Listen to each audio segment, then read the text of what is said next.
Romero Investment Management of Boca Raton, Florida. Securities and investment advisory services offered through Next Financial Group Incorporated. Member FINRA, SIPC.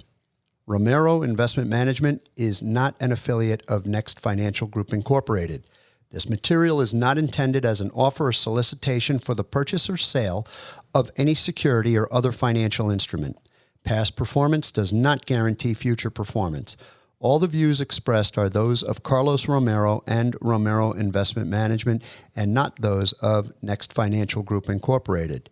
Next does not provide tax advice. The S&P 500 is a market cap weighted index composed of the common stocks of 500 leading companies in leading industries of the U.S. economy. The Dow Jones Industrial Average is a price-weighted index of 30 actively traded blue-chip stocks.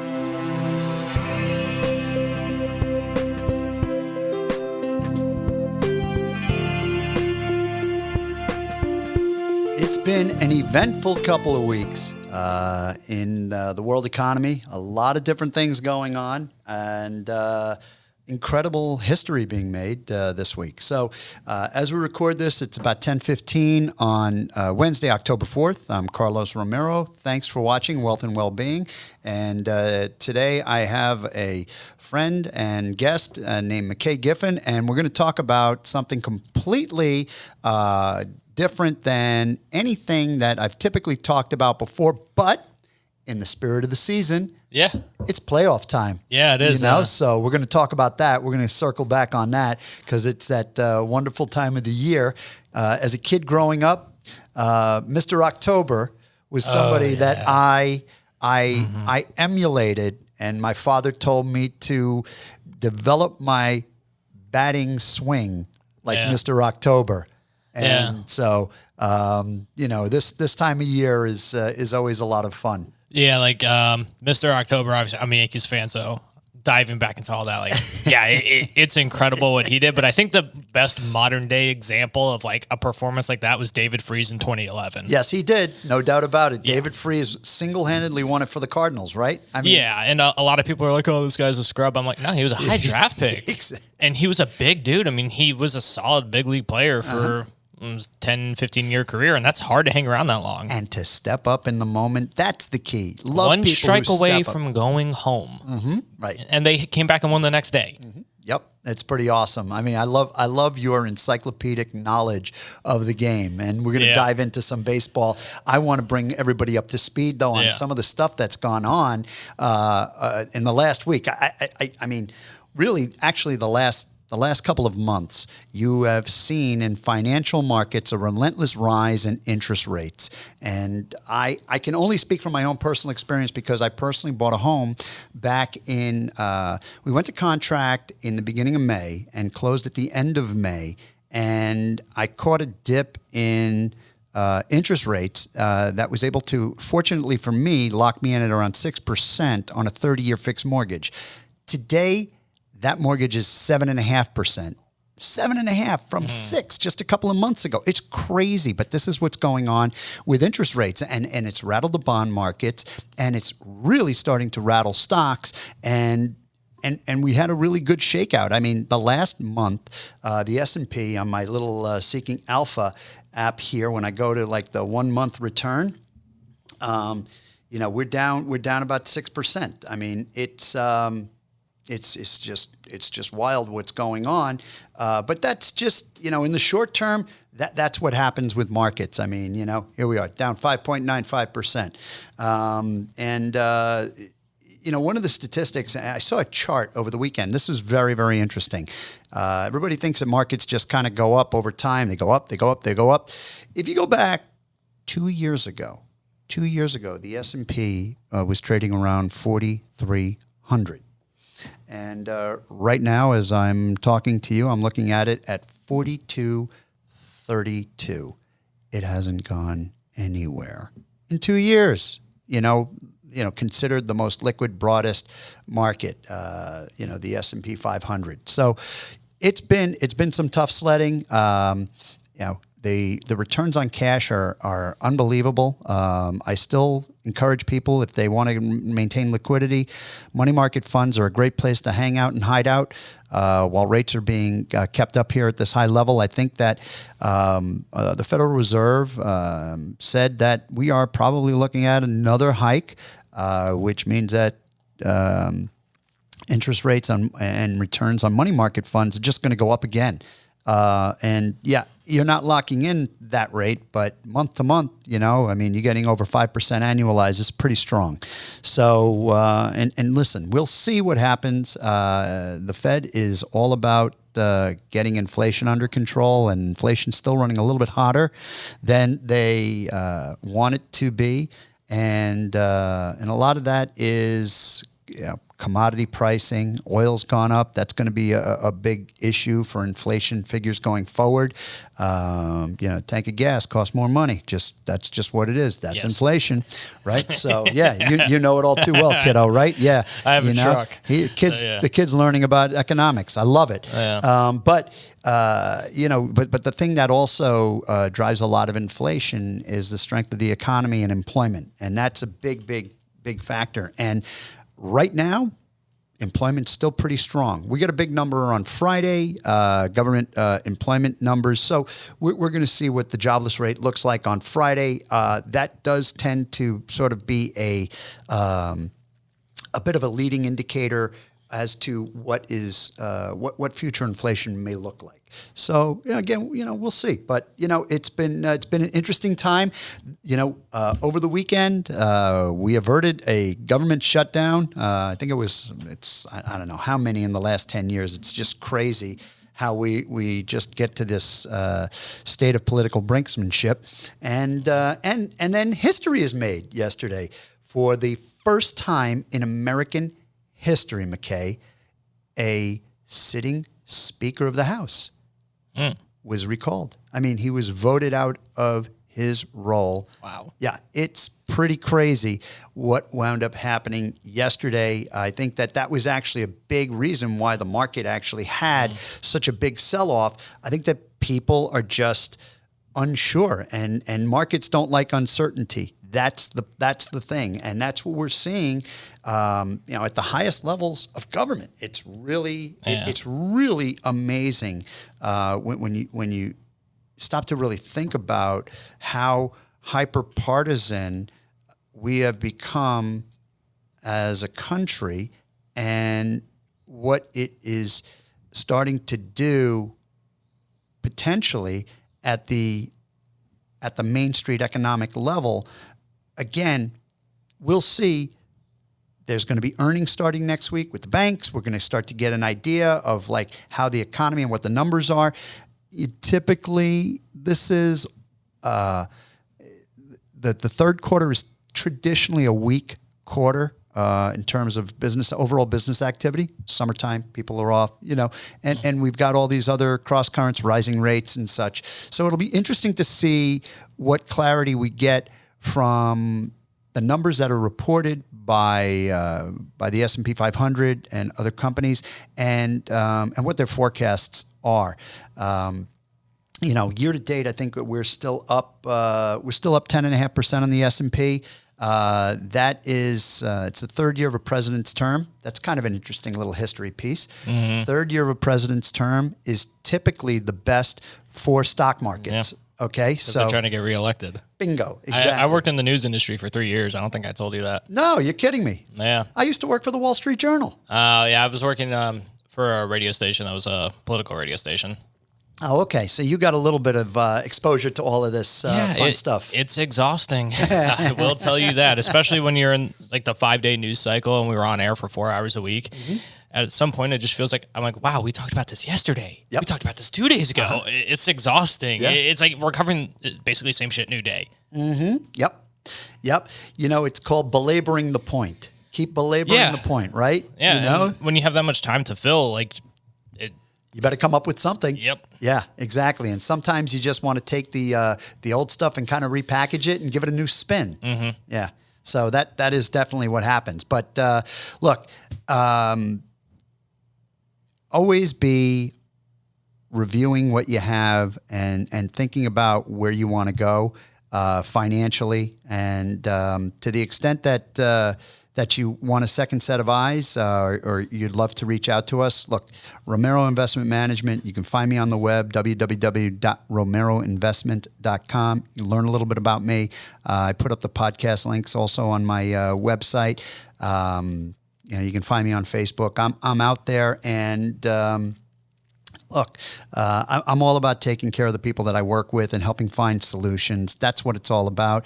Find those people. If you have those people that you're working with, get with them. Review stuff. I think that there's opportunity. We don't normally have... things are on sale. Certain things are on sale. That's my gut sense. And it's, a lot of people will tell you it's just, it's terrible. We're going down the toilet. You know what? It's always darkest before the dawn. And for some reason, this country figures out a way. And I would like to believe that this is just another one of those opportunities. So we'll see. But in the spirit of the season, I asked my man, McKay Giffen here, who is really, he helps run this place. Yep. And he helps coordinate schedules.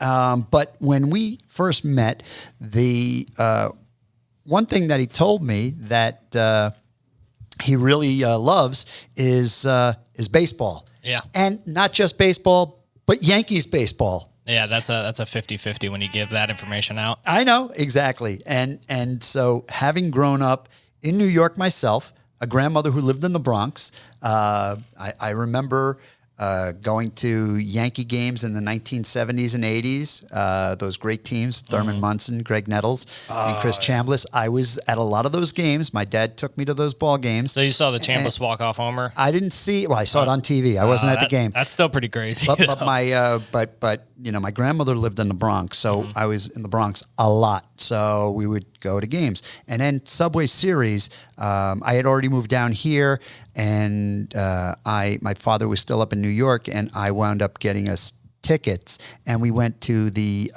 Clemens Piazza, the Broken Bat game. We were there, yeah, and that was really cool, and that was a great experience with my dad. It was a lot of fun, and when I got to meet McKay and we just started talking, and he told me he has a podcast on baseball, and it's playoff time, and they just started yesterday. So it's interesting. I have some friends up in Minnesota, and the Twins are in it this year. Exactly, but you know what though? It's a big deal up there. Yeah, they don't have a lot going on up there. Not with the Vikings this year. No. Nope. So, but the Twins, I mean, it is really exciting for them. And I think the cool thing about, the game is that you can get on a run and you can just, team gets hot. Yeah. And you can. I mean, we saw that. Happen. We've seen that plenty of times. I think it was the Cardinals like a year or two ago when they won their last 16 of 20 or something and snuck in the playoffs. It was like the Marlins. The Marlins also did. Yeah, the Marlins did that this year. Yeah. And then the Pujols career renaissance at the end of 2022 was just, and I talked about this on my podcast with my brother. He brought it up when the Phillies fans kind of just brought Trey Turner to life with an ovation. Baseball's always had that romantic effect. Totally. Yeah, no, it's unbelievable. And it is it's truly an American treasure. And I think that the thing about it that it's people don't want to take a couple of hours to kind of sit and watch and evaluate every little nuance of a game. Yeah. But that's what makes it intriguing. It's such a mental game. Absolutely. Every little thing. Yep. No doubt about it. Whether you shift, you bring, your corners in, man on first. Well, just pitch to pitch adjustments depending on the inning, runners on base. How are you hitting? What protection you got behind you? And if there's a speedy guy on base, you might get more fastballs. It's just all those little things going through your mind that the average viewer doesn't think about. Yeah. Yeah. What blows me away, I tell you, last night we were watching the Twins game. It was one of the games, or maybe it was the Marlin game, and they put up like what type of pitch is being thrown. Yeah. and somebody threw a 97-mile-an-hour slider. Like, that has to be a mistake. You think so? On the yeah. I don't know, man. That ball broke. It looked like it was it might have been a cutter. I'm thinking if that's a slider, because that's so much torque on your elbow, you're going to tear a tendon. I just was blown away when I saw that up on the screen. I'm like, oh my God, it's just a whole different level of game. The speed, and what they do. But these guys, they're pushing their bodies so much, like you said. They rip their tendons a lot more. Yeah, because the pitching philosophy has changed from pitching to throwing. They're like, oh, grip it and rip the ball. Well, when you do that, your tendons get really tense. That's why injuries and pitchers are up. If you ask me, because that much pressure, max effort for 5 innings, 70 pitches. No wonder your elbows and your shoulders messed up. Right. Mm-hmm. Yeah. But speaking of something that you saw from last night's game, I was watching the Marlins-Phillies, and I saw one of the dumbest pieces of commentary that makes me so frustrated with modern baseball is all the analytics. So Nick Castellanos gets jammed, ball drops into right field. They have the exit velocity up. I'm like, who cares about the exit velocity on that? It just dunked in into no man's land. It was 67 miles per hour. And then the commentator's like, he's not afraid to get jammed. Dude, no one's looking to get jammed. He got jammed. I was like, what kind of insightful commentary is that? And they're talking about the exit velocity off the... to get jammed. Dude, no one is, but no one's looking to get jammed. I thought it was so dumb. That's funny. That is really, really funny. Yeah, I mean, it's, back to what we were talking about the game. It's interesting, the analytics that have come into baseball. I mean, it's amazing. It's the same guys, if you will. They all were at MIT together. Half of them went to do baseball analytics, and half of them went to Wall Street to do quantitative hedge fund trading. Yeah. I mean, it's the same brain, just applying it to different disciplines. Yeah. Right? It's really just something else. But I think that also part of it is, and I believe in this, it's just, hey, it worked out that way. Fortune. Good fortune, bad fortune, What can you do? Right? Yeah. It's like the Bartman ball way back when, right? Uh-huh. Yeah. Oh, yeah, Steve Bartman. I don't know why I was thinking of, what's his name? Bill Buckner. No, well, Buckner had a great career, but, he'll always he had be remembered 3,000 hits. He was a Gold Glover, gets remembered for one mistake. Exactly. Uh-huh. How cruel can it be? Yeah, that's life, though, unfortunately, Yeah. You're on a big stage and everything. Man, what have you done for me lately? Yeah, that's true. It really is true. And I think that... unfortunately, moments like that are anchored in a lot of people's minds. Yeah, they are. I mean, we're still talking about it today. That happened in what, 89? No, 86. 86, yeah. 86. Yeah, it was 86. And even Jimmy Fallon made a movie some years ago with Drew Barrymore. Yeah. Foul Ball, was that it? Was it the one where he was the Red Sox fan? Right, exactly. Every game. Yeah. And then he would black out his windows when he'd have bad memories about the Buckner game. I think one of my favorite scenes is when they run on the field and then there's just Johnny Damon. Right. I love when players randomly appear in movies like that. That's and so Damon funny. had the long hair, the gross beard and everything. Mm-hmm. Yeah. I was actually at a concert a year ago, and it's just a rock festival in Orlando, and Johnny Damon was there promoting some new sports drink. Yeah, that's Johnny Damon. That's it. Yeah, exactly. Yeah, I didn't know he lived in Orlando before that. Oh, yeah, he's from that area. Yeah, actually, someone that I know actually lived next door to him. And became very good friends with him, and still is friendly with him. Yeah, yeah. My aunt and uncle were neighbors with Lindor's parents. Oh wow, okay. Yeah, they lived in the same neighborhood as them. Yeah, so they got a signed hat from him when he was in Puerto Rico. No, in in Orlando. No, in Claremont. There's a lot of Puerto Ricans up in Orlando too. Yeah. So I kind of resemble that remark anyway. And we are Americans, just so you know. Yeah. Unlike what some other people might think about the Commonwealth. Yeah. It's amazing to me. Talk about baseball. I mean, I think that culturally, again, this is how I grew up, right? My dad was born in Puerto Rico. And so baseball was just part of what you did. Yeah. No matter what. And it's amazing to me how many players are in the big leagues from Puerto Rico. And the Dominican Republic, Republic, right. Mm-hmm. And yeah. I think what a lot of people need to keep an eye on is how good the baseball in Japan has gotten. Oh, yeah. it's gone to another level. We like if you look at like all the international baseball tournaments, like I keep up with the WBSC. It's like the international hub for like baseball and softball. Japan's always crushing all those tournaments. Interesting. Yeah. Makes a lot of sense. And you want to know what's also interesting? Their economy and their stock market has actually been on fire this year, whereas ours has been okay. Theirs has been on fire. It's funny. I was just reading an article I think it was the Wall Street Journal, and we were talking about when Warren Buffett went to Japan last year, and he's been accumulating stakes in some of the larger companies there. A lot of money just started flooding into Japan, so and then it gets even weirder and crazier about Japan. My kid just went to Japan a couple of months ago to a trip with some friends. My daughter, who's getting married at the end of this month, she and her husband-to-be are going to Japan on their honeymoon. And then my youngest child, who's at University of Central Florida, is studying Japanese because he'd like to move to Japan and teach English. Yeah, like a lot of just Japanese culture, especially like I feel like the last 10, 15 years has had such a profound impact on American culture. Mm-hmm. You think so? Yeah. Like I've seen a lot of, at least when I was in high school, like anime became huge. Like their animations over here is huge. You're right. Like a lot of like their culture, like, manga and all that. Like a lot of their entertainment has come over to the Western hemisphere. No doubt about it. Great story to share. This is quite funny, okay, about raising kids. Our youngest, the one who is at Central Florida, my wife had asked him when, I guess he was maybe 7 or 8 years old, what do you want to be when you grow up? And he said to my wife, I want to be a plumber. And she's like, really? You want to be a plumber? Why do you want to be a plumber?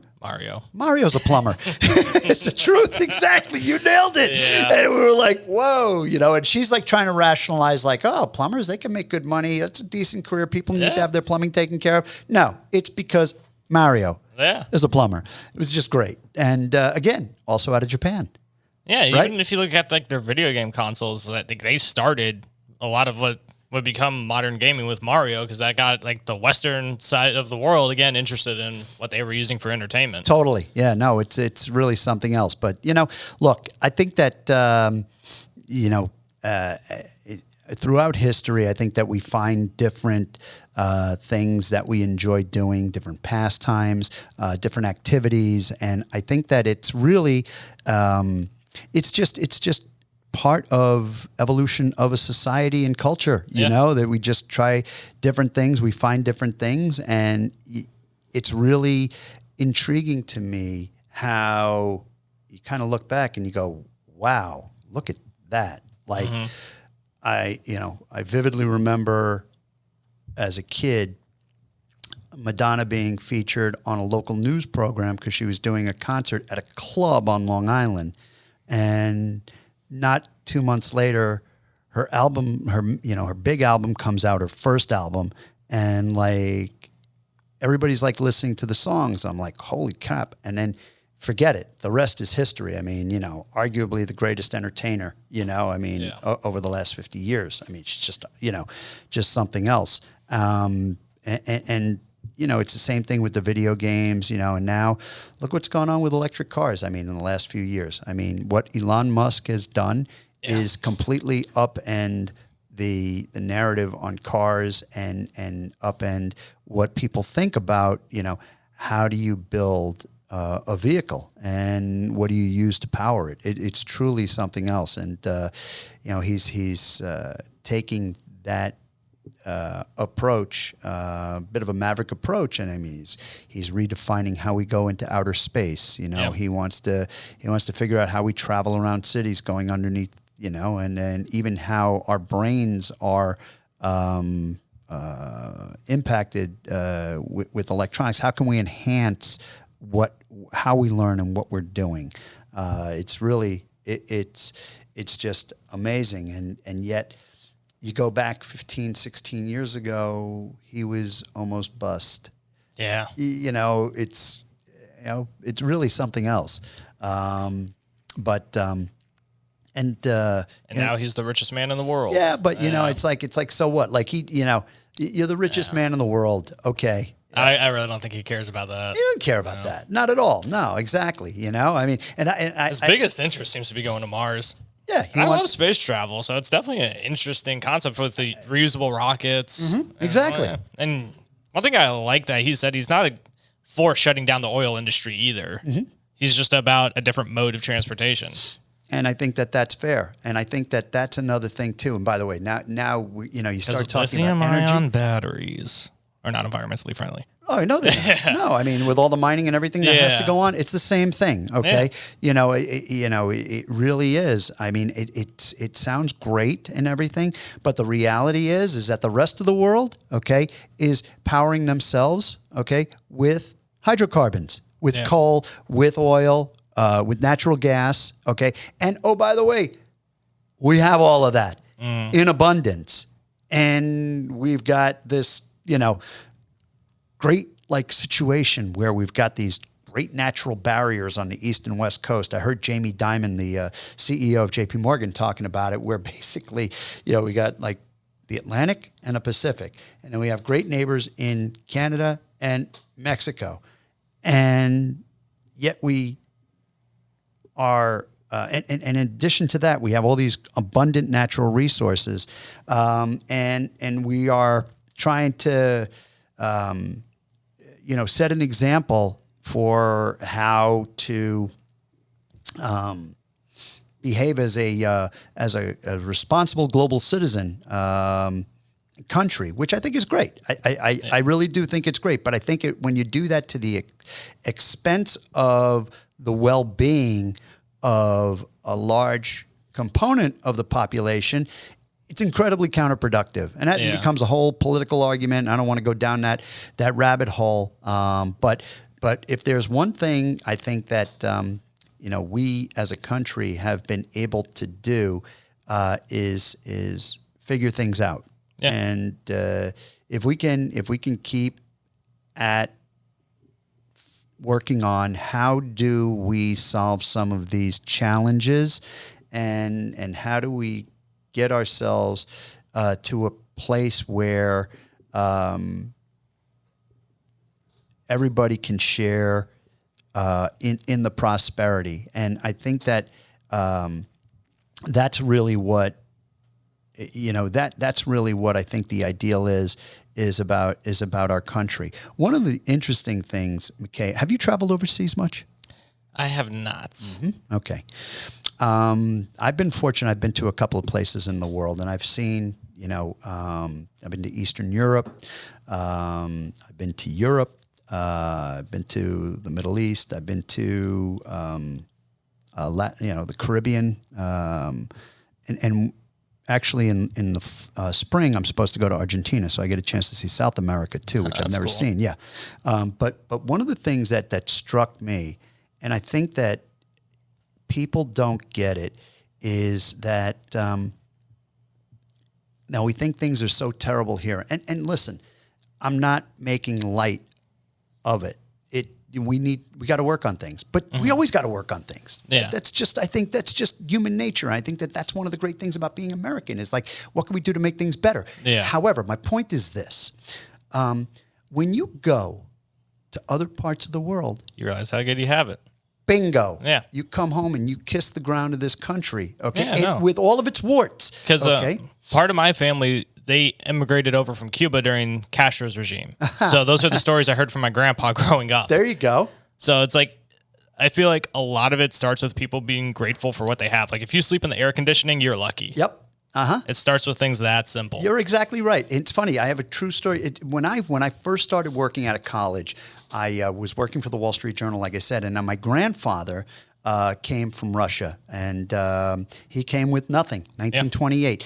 And I'll never forget I couldn't believe, I was living in New York City, and I was, my first paycheck, and I'm looking at the taxes taken out, and I said to my grandfather, I go, Pop, I can't believe how much I pay in taxes. And he looked at me, he goes, bullshit. He goes, you're lucky you can pay taxes. You have no idea how lucky you are.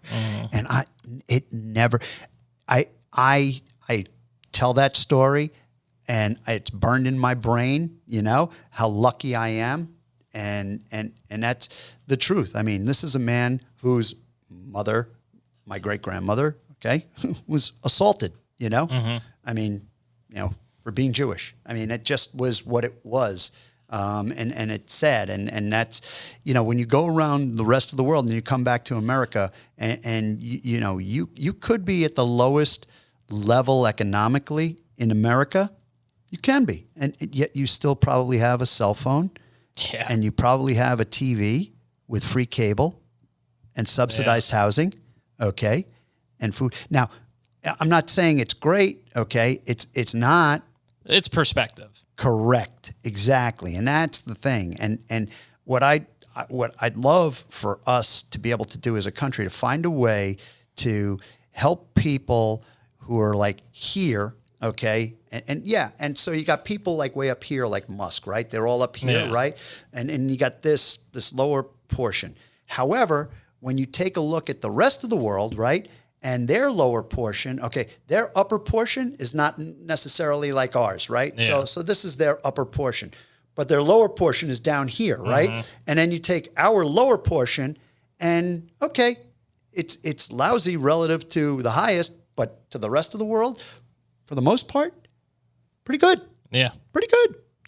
So how do we take that and get that going in a positive direction? And I don't think it's just the pure money economics of it. I think it's about education. I think that serves us well. I think that is, to me, prosperity also, to have people who are able to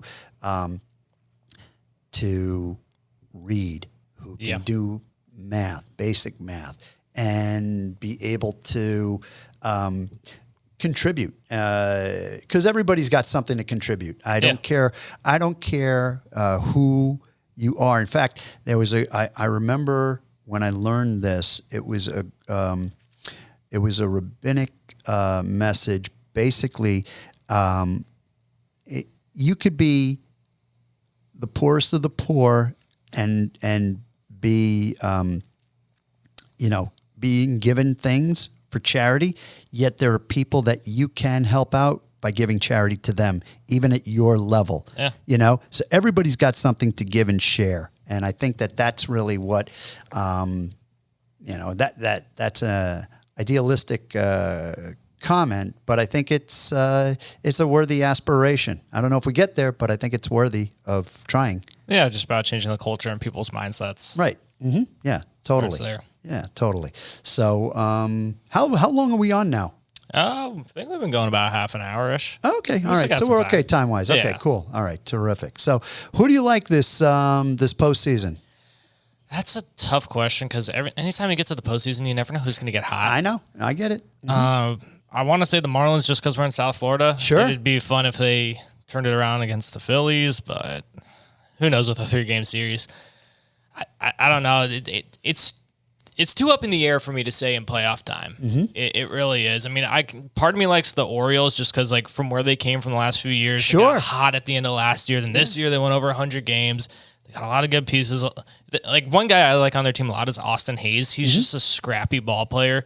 He's like a jack of all trades, master of none type. Okay. But he does a little bit of everything. And guys like that who can help a team win can do a lot. But then you look at Arizona, they've kind of been on the same trajectory, but they have Corbin Carroll, who's like one of the most electric young players in the game. Okay.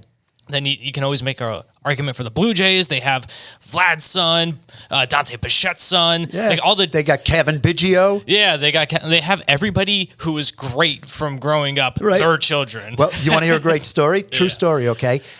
Kevin Biggio's father, Craig Biggio, grew up in Kings Park. I grew up in Hop Hog. We actually played against each other in high school. Oh, that's cool. Yeah. You probably... So the Bidge... you probably saw like, oh, this guy's a little different than the rest of us. Oh, he was... he was on a whole nother level. Like, you might have been here, but he was here. Oh, yeah. He was a catcher who had a cannon in high school. And then he ends up playing middle infield in the big leagues. And he could flat out run. The next year, I had already graduated high school because he was a year younger than me, and like he won most valuable football player on Long Island. I mean, like just an unbelievable athlete all around. So, but yeah, the Blue, talking about the Blue Jays. But what about the Braves? I mean, the Braves really. True. The Braves. The Braves are looking like they did in the 90s. Oh, don't tell me like the old Dave Justice 90s, like where they get to the World Series. Well, I don't mean that. I mean like. Well, it worked out well for us as Yankees fans, but I mean in terms of like they got all these young players coming through their system and they got them locked up. Spencer Strider's just flat out disgusting. They have a good rotation top to bottom. Travis d'Arnaud and what's that guy's name they got from Oakland, the other catcher, Sean Murphy. He's really good. Matt Olson hit 52 home runs. Ozzie Albies and Acuna, right? Yeah, Acuna had one of the most ridiculous seasons. He had 330 with a 40-70 season. First player in history to do that. Right. I think he's like the fourth or fifth player to have a 40-40 season. I mean, they just have stupid talent top to bottom. But yeah, and it was weird seeing the Phillies knock them off last year. Mm-hmm. But they're just really good. Yep, exactly. That's what I mean. Like you don't know what's going to happen. Yeah. Like who would have thought the Phillies would have made a World Series run last year? Mm-hmm. It's too unpredictable when it comes to playoff baseball. It's true, no doubt about it. So when are the Marlins home? They're going to be home. So with the first round of the wild card, it's a best of 3, and whichever team has the better record out of the two teams, all of the games are at their home. Yeah. So the Marlins have to win the next 2 to bring a game to Miami. That'd be the first time since 2003. Yeah. Mm-hmm. So crazy story, true story.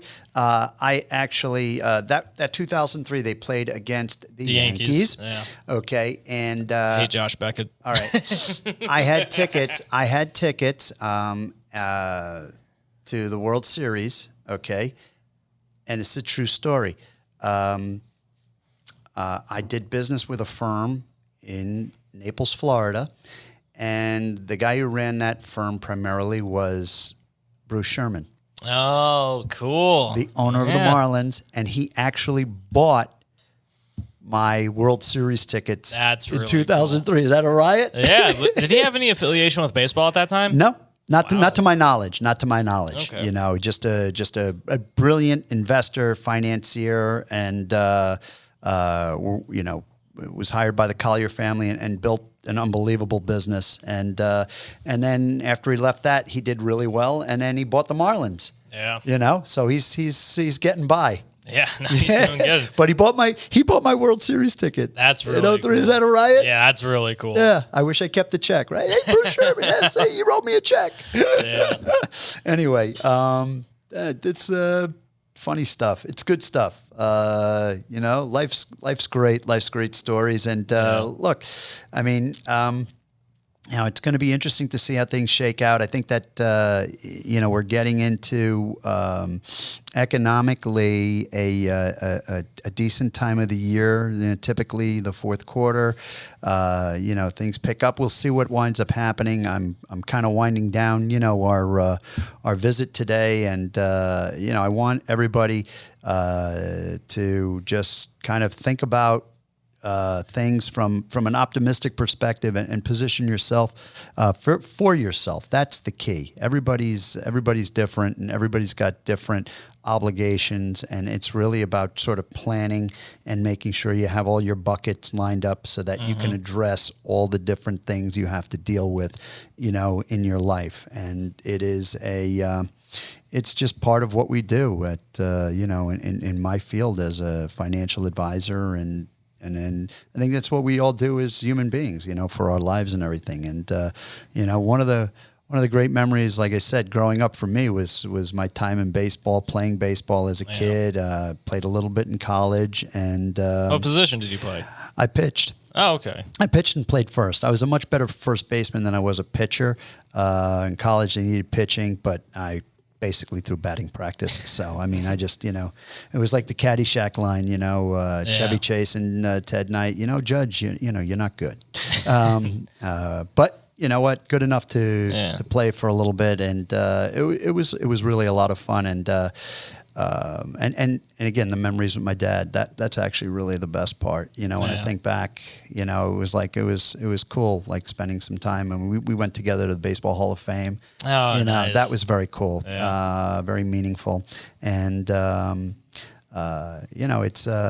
it's a great American pastime. It's really a lot of fun. And that's why, when you and I met, and you were telling me about your podcast, and you're like, I'm a Yankee fan and I love baseball. And I'm like, hey, we could talk. Now I know the Cuban part of your history. That I'm looking forward to learning more about. That's very interesting. Yeah, there's some stories I'm sure that there are. There's a lot of stories. Yeah, there's no doubt about it. And But look, until next time, again, I think that given where we are in the economic cycle with financial markets, there are some things that are more investable than they were a couple of months ago. So be open to that. Feel free to give us a call. Romero Investment Management, and thank you so much for listening and being here with us as we talk about how markets are, how people handle their wealth, and really about well-being and enjoying their wealth, and that's really a big part of what I'm trying to deliver in terms of a message. And McKay, thanks again for stepping in. Hey, I appreciate you having me on. This was a lot of fun. It was great. It's just a lot of fun. You drive a very good conversation. Thank you. Thank you very much. I appreciate it. Super. Thank you. Guarantees are based on the claims paying ability of the issuing insurance company. Romero Investment Management of Boca Raton, Florida. Securities and investment advisory services offered through Next Financial Group Incorporated. Member FINRA, SIPC. Romero Investment Management is not an affiliate of Next Financial Group Incorporated. This material is not intended as an offer or solicitation for the purchase or sale of any security or other financial instrument. Past performance does not guarantee future performance. All the views expressed are those of Carlos Romero and Romero Investment Management and not those of Next Financial Group Incorporated. Next does not provide tax advice. The S&P 500 is a market cap weighted index composed of the common stocks of 500 leading companies in leading industries of the U.S. economy. The Dow Jones Industrial Average is a price weighted index of 30 actively traded blue chip stocks.